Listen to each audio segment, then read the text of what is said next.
tutti, oggi vi presento la nostra riempitrice semiautomatica volumetrica per il dosaggio di liquidi e creme. In questo caso abbiamo a che fare con una riempitrice minimo 100, massima capacità 1000 erogabile, ma riusciamo anche ad andare al di sotto di questa soglia per il riempimento di liquidi e creme. Riusciamo a fare anche i 20-25, dipende però dalla tipologia di prodotto che stiamo utilizzando.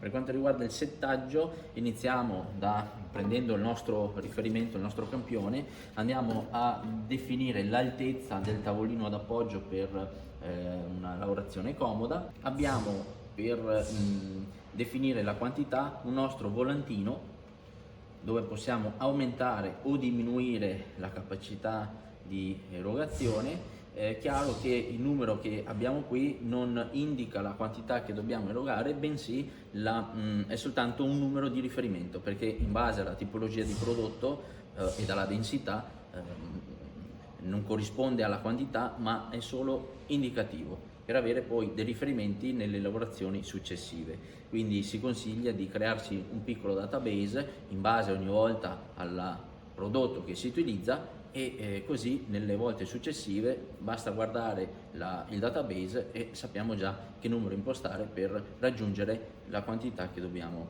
erogare. Quindi definito l'altezza del tavolo, definita la quantità da erogare, possiamo utilizzare la macchina o ogni volta in singola pompata, quindi tramite pedale, o possiamo dare anche una sorta di automatismo attivando tutte e due le leve.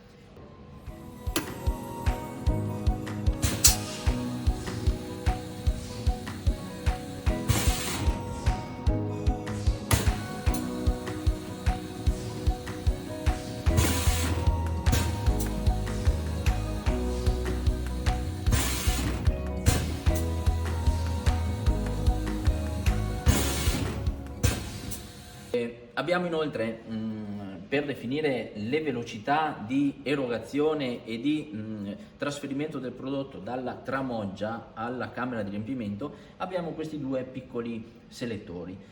Allora, aprendo la valvola, aumentando il flusso dell'aria, aumentiamo la velocità di aspirazione e di trasferimento di prodotto dalla tramoggia alla camera di riempimento.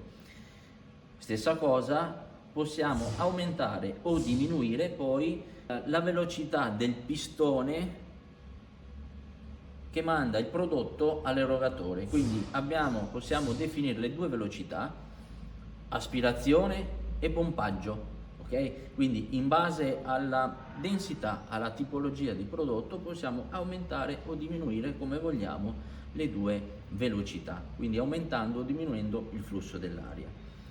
Quando attiviamo la seconda levetta, che quindi diamo una sorta di automatismo alla macchina, tramite l'aspirazione definiamo il tempo che l'operatore ha per riempire, togliere il flacone riempito e posizionare quello vuoto da riempire. Quindi tramite il flusso dell'aria, l'aspirazione, quindi la velocità del pistone in aspirazione, definiamo il tempo che l'operatore ha per lo scambio dei flaconi.